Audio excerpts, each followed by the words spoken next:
The man wiped his ice skate, opened his mouth, and saw a rotten tooth. He aimed the blade at the bad tooth, propped it in place, picked up a rock, and smashed it down hard. The intense pain made him pass out on the spot. When he woke up, he got ready to open the packages, hoping to find something useful. The first box had a bunch of videotapes. The second had a volleyball. The third had a pair of roller skates, which he used to smash open coconuts. Then he found a long dress, tore the bottom part, and turned it into a fishing net. He caught a small fish, but the fishy smell was so strong he couldn't bring himself to eat it. So he tried to make fire by rubbing sticks together. He accidentally cut his hand, and in frustration, he smashed things all around him. After calming down, he noticed the handprint on the volleyball. He drew a face on it and named it Wilson. He placed Wilson nearby and kept working on the fire. Maybe it was the loneliness. He started talking to Wilson. He kept trying, and finally the wood began to smoke. He leaned in and blew hard. A flame finally came to life.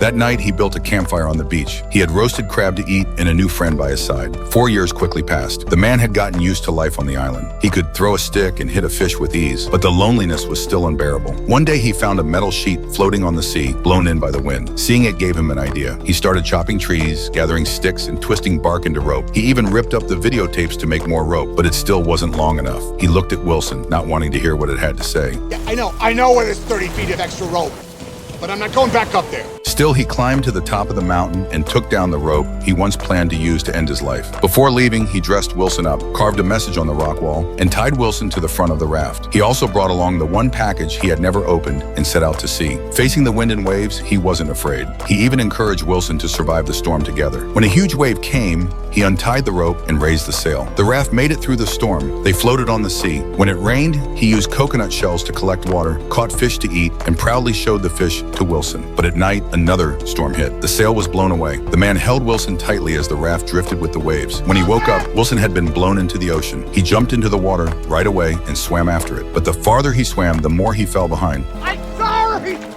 sorry, Wilson! He climbed back onto the raft in despair, threw away the paddle, and collapsed. At that moment, a ship rumbled past. He reached out his arms. He was finally rescued.